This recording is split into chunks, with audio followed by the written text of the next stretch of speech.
गांव की शाम होने वाली थी। आसमान में काले घने बादल ऐसे छा गए थे मानो दिन में ही काली रात हो गई हो। बर्फीली ठंडी हवाएं चल रही थीं और रह रहकर बिजली कड़क रही थी। ऐसे मौसम में राघव अपनी पुरानी लकड़ी की रेड़ी को पूरी ताकत से धकेलता हुआ चौराहे की तरफ जा रहा था। राघव बहुत गरीब था। उसके पास गुजारे के नाम पर बस यही एक ठेला था जिससे वो पाव भाजी बेचकर अपनी पत्नी सावित्री का पेट पालता था। उनके घर की छत कच्ची मिट्टी और फूस की थी जो हर बारिश में छलनी की तरह टपकने लगती थी। हे भगवान, आज बस बारिश ना हो। अगर आज भाजी नहीं बिकी तो कल तक सारा सामान सड़ जाएगा। घर में राशन का एक दाना भी नहीं बचा है। सावित्री इस आस में बैठी होगी कि आज मैं कुछ कमाकर लौटूंगा तो घर का चूल्हा जलेगा। मेरी लाज रख लेना प्रभु। जैसे ही राघव ने चौराहे पर अपनी रेड़ी लगाई, वैसे ही आसमान से मोटी मोटी बूंदें गिरने लगीं। देखते ही देखते मूसलाधार बारिश शुरू हो गई। लोग अपनी अपनी दुकानों के शटर गिराकर भागने लगे। राघव ने जल्दी से एक फटी हुई प्लास्टिक की पन्नी निकाली और खुद भीगते हुए अपनी पाव भाजी को ढंकने लगा। उसे अपनी जान से ज्यादा अपनी भाजी की चिंता थी। तभी गांव का एक आदमी सुखदेव वहां से गुजरता है।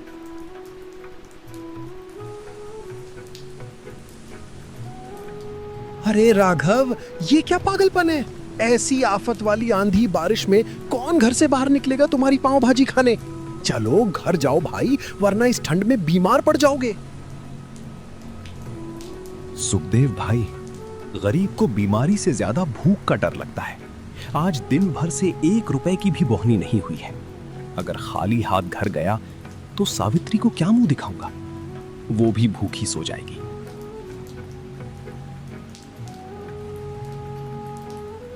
बारिश और भी तेज हो गई। राघव एक घने पेड़ के नीचे खड़ा होकर बस बेबसी से आसमान को निहार रहा था। उसकी आंखों में आंसू थे और दिल में अनजाना डर। रात के 8 बज चुके थे।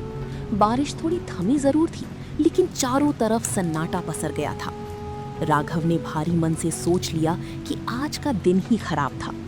उसने जैसे ही घर लौटने के लिए अपना सामान समेटना शुरू किया, तभी अचानक छपाक, कीचड़ उछालती हुई एक चमचमाती बड़ी कार सीधे राघव के ठेले के पास आकर रुकी। कार का शीशा नीचे हुआ और उसमें से एक अमीर साहब विक्रम बाबू बाहर निकले। ओ भाई सुनो, क्या कुछ खाने को मिलेगा? हम लोग शहर जा रहे थे लेकिन आगे का रास्ता लैंडस्लाइड की वजह से बंद है। गाड़ी में मेरी पत्नी और बच्चे हैं, सबको बहुत जोर की भूख लगी है।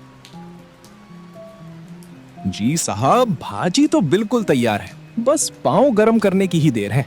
आप गाड़ी में बैठिए, मैं 5 मिनट में गर्मा गर्म प्लेट लगाता हूँ।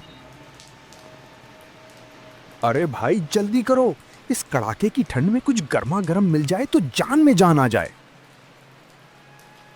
राघव के मुरझाए चेहरे पर रौनक आ गई। उसने फुर्ती से चूल्हा जलाया। कुछ ही देर में असली मक्खन की खुशबू चारों तरफ फैल गई। उसने तवे पर भाजी को अच्छी से मैश किया और पाव को मक्खन लगाकर लाल होने तक सेका। गर्मा गर्म धुआं निकलती पाव भाजी देखकर मुसाफिरों की भूख और बढ़ गई। राघव ने सलीके से प्लेट सजाकर विक्रम बाबू को दी। लीजिए साहब, नींबू और प्याज के साथ गर्मा गर्म पाव भाजी खाइए। वाह भाई वाह, क्या लाजवाब स्वाद है। हमने शहर के बड़े बड़े 5 स्टार होटलों में खाया है, पर ऐसी चटपटी और सौंधी भाजी कहीं नहीं मिली। तुमने तो कमाल कर दिया भाई। इस बारिश के मौसम में इसका मजा दोगुना हो गया। सुनो, 2 प्लेट और पैक कर दो। राघव की ईमानदारी और मेहनत रंग लाई। उन मुसाफिरों ने भरपेट खाना खाया। जब पैसे देने की बारी आई तो विक्रम बाबू ने खुश होकर राघव के हाथ पर 2000 रुपए का नोट रख दिया। अरे साहब, ये तो बहुत ज्यादा पैसे हैं। मेरी भाजी तो सिर्फ 200-300 रुपए की हुई है और मेरे पास इतने बड़े नोट के छुट्टे भी नहीं है। रख लो राघव भाई, इस आधी रात को, इस मुसीबत के वक्त तुमने हमें भगवान बनकर खाना खिलाया है। ये तुम्हारी कला और ईमानदारी का छोटा सा इनाम है। हमेशा खुश रहो। गाड़ी वहां से चली गई। राघव ने उस 2000 के नोट को अपने माथे से लगाया और रोते हुए भगवान का शुक्रिया अदा किया। वो खुशी खुशी अपना ठेला लेकर घर भागा। उसे लग रहा था मानो आज वो दुनिया का सबसे अमीर आदमी बन गया है, पर वो इस बात से अनजान था कि गांव का ही एक लालची और अमीर दुकानदार धनीराम ये सब झाड़ियों के पीछे से छिपकर देख रहा था। धनीराम की गांव में एक किराने की दुकान थी, लेकिन उसका दिल बहुत छोटा था। राघव की ये कमाई देखकर उसकी सीने पर सांप लौटने लगा।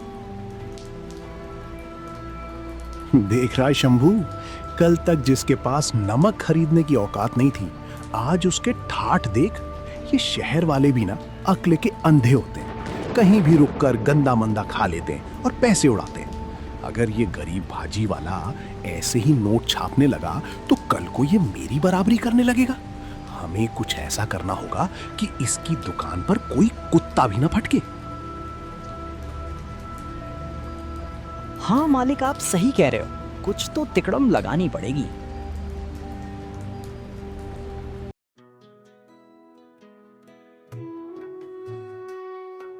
अगली शाम को फिर से हल्की हल्की बूंदाबांदी शुरू हो गई। राघव अपनी रेडी पर ताजी भाजी तैयार कर ही रहा था कि तभी धनीराम अपने 2-3 गुंडों के साथ वहां पहुंच गया और जानबूझकर तमाशा खड़ा करने लगा। अरे छी छी छी राघव, ये कैसी सड़ांध आ रही है तेरे ठेले से। इस भाजी में गंदी और सड़ी हुई सब्जियां मिला रहा है क्या? कल रात शहर के अमीरों को तो बेवकूफ बना दिया, अब क्या पूरे गांव को अस्पताल भेजने का इरादा है? नहीं धनीराम भैया, आप ये कैसी अनर्थ बात कर रहे हैं। सावित्री आज सुबह ही मंडी से चुन चुन कर ताजी गोभी और हरी मटर लाई है। मैं सफाई का पूरा ध्यान रखता हूँ भैया। अरे चुप कर, सबको दिख रहा है कि तू बारिश के नाली वाले गंदे पानी से पाव सेक रहा है। ओ गांव वालों, कान खोल कर सुन लो, अगर इस राघव की पाव भाजी खाई तो पेट सड़ना पक्का है। कल रात जो शहर वाले खाकर गए थे, सुना है वो सब रात भर उल्टी दस्त से परेशान रहे और अस्पताल में भर्ती हैं। धनीराम की ये झूठी बात सुनकर जो 1-2 ग्राहक आने वाले थे, वो भी डरकर पीछे हट गए। गांव में अफवाह तो आग की तरह फैलती है। राघव रो रो कर सफाई देता रहा, लेकिन धनीराम ने इतना हंगामा किया कि लोग नफरत से देखने लगे। राघव का दिल टूट गया। अगले 2 घंटे तक राघव खाली बैठा रहा। बारिश तेज होने लगी थी और दूर खड़ा धनीराम अपनी दुकान से ये सब देखकर ठहाके लगा रहा था। राघव अपनी किस्मत पर रो ही रहा था कि तभी अचानक वही बड़ी कार फिर से आकर रुकी। कार से वही विक्रम बाबू उतरे, लेकिन आज उनके साथ उनकी पत्नी और कुछ दोस्त भी थे। विक्रम बाबू मुस्कुराते हुए राघव के पास आए। नमस्ते राघव भाई, आज हम खास तौर पर तुम्हारी पाव भाजी खाने के लिए शहर से यहाँ तक आए हैं। मेरी पत्नी को तुम्हारी भाजी का स्वाद ऐसा भाया कि इसने आज घर पर खाना ही नहीं बनाया। साहब, पर यहाँ तो लोग कह रहे हैं कि कल मेरी भाजी खाकर आपकी और आपके परिवार की तबीयत खराब हो गई थी। क्या? कौन फैला रहा है ये बकवास झूठ? हम तो कल से और ज्यादा तरोताजा महसूस कर रहे हैं। बल्कि मैंने तो अपने ऑफिस के ग्रुप में तुम्हारी दुकान की फोटो और लोकेशन भी शेयर की है। देखो, पीछे 2 गाड़ियां और आ रही हैं, वो सब मेरे कलीग्स हैं। विक्रम बाबू की बात सुनते ही दूर खड़े धनीराम का चेहरा पीला पड़ गया। देखते ही देखते वहां 3-4 गाड़ियां और रुक गईं।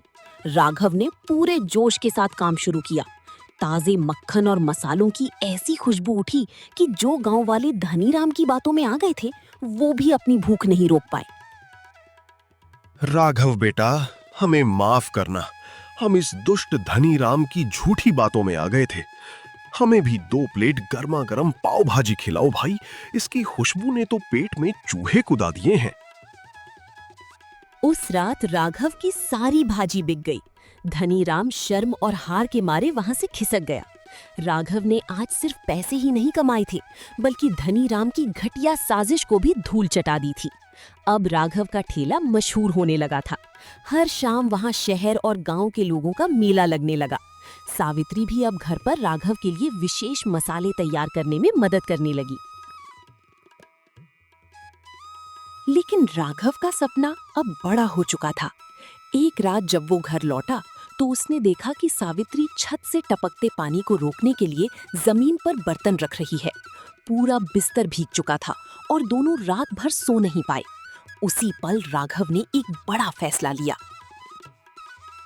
सावित्री, अब बहुत हो गया। कब तक हम इस टपकती छत के नीचे रातें काटेंगे? भगवान की कृपा से अब हमारे पास कुछ पैसे जमा हो गए हैं। मैं सोच रहा हूं कि अब ये ठेला छोड़कर चौराहे पर एक छोटी सी पक्की दुकान किराए पर ले लूं। पर दुकान के लिए तो बहुत पगड़ी और किराया लगेगा ना, और चौराहे पे हमें दुकान देगा कौन?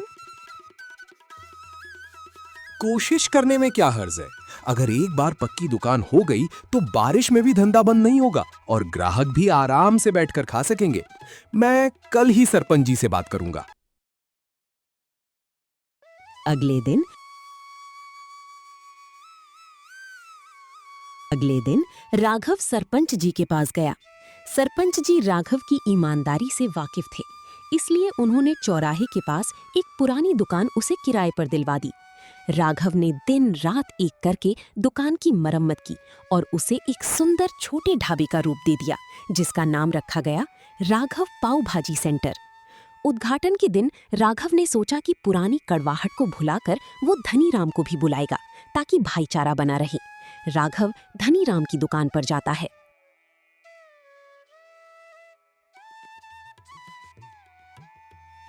धनीराम भाई, आज मेरी छोटी सी दुकान का उद्घाटन है, आप जरूर आइएगा, मुझे बहुत खुशी होगी। बड़ा आया दुकान खोलने वाला। 2 दिन क्या शहर के रईसों ने तेरी भाजी खा ली, तू तो खुद को इस गांव का राजा समझने लगा। जा भाग यहां से, मैं नहीं आने वाला तेरी उस सड़ी हुई दुकान पर। राघव उदास मन से वापस आ गया।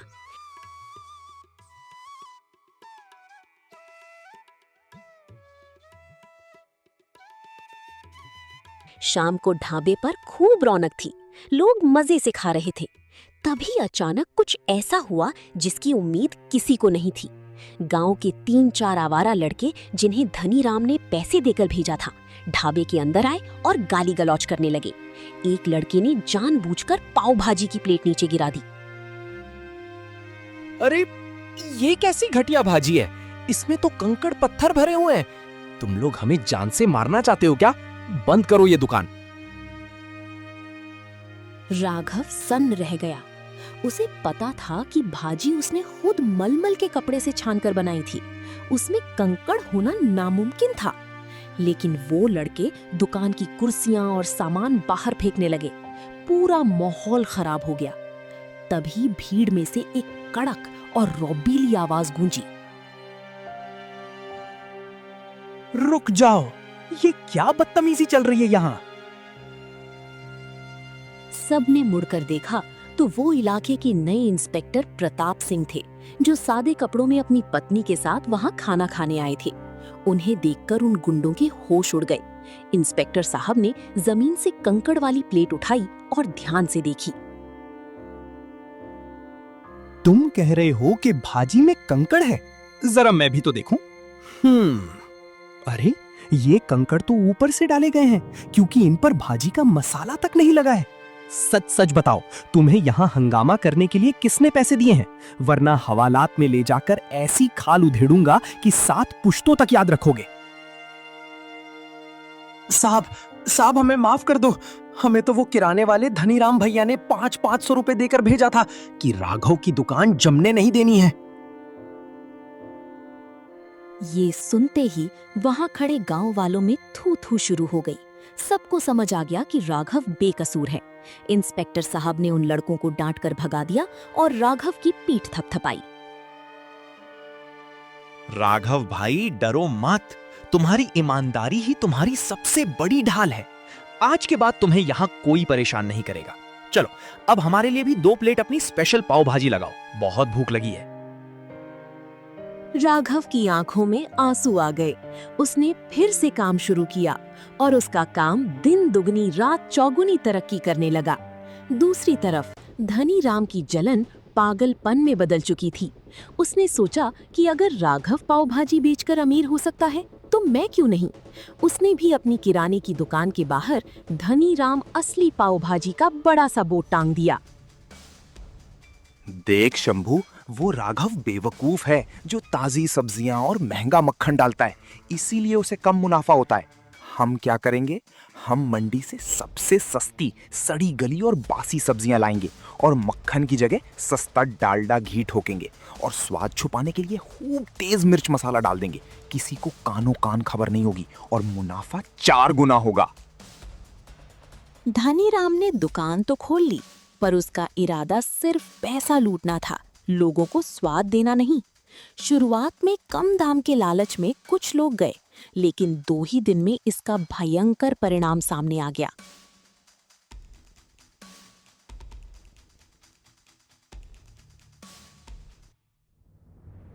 अरे धनीराम, ये क्या जहर खिला दिया तूने? कल रात तेरी दुकान की पाव भाजी क्या खाई, मेरे पूरे परिवार का पेट खराब हो गया। बच्चे रात भर तड़पते रहे, डॉक्टर को 5,000 रुपए देने पड़े हैं। तेरे ऊपर केस करूंगा मैं। धीरे धीरे धनी राम के पाप का घड़ा भर गया। जितने भी लोगों ने उसकी सस्ती भाजी खाई थी, सबकी तबीयत बिगड़ गई। मामला गांव की पंचायत तक पहुंच गया। सरपंच जी ने कड़ा फैसला सुनाते हुए धनी राम पर भारी जुर्माना लगाया और उसकी दुकान को हमेशा के लिए बंद करने का आदेश दे दिया। धनी राम को उसके लालच की बहुत बड़ी सजा मिली थी। पूरे गांव में उसकी थू थू हो गई।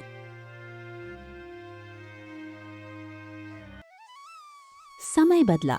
शहर के एक बड़े अखबार में राघव की कहानी छपी कि कैसे एक ईमानदार ठेले वाले ने अपनी मेहनत से अपनी तकदीर बदल दी।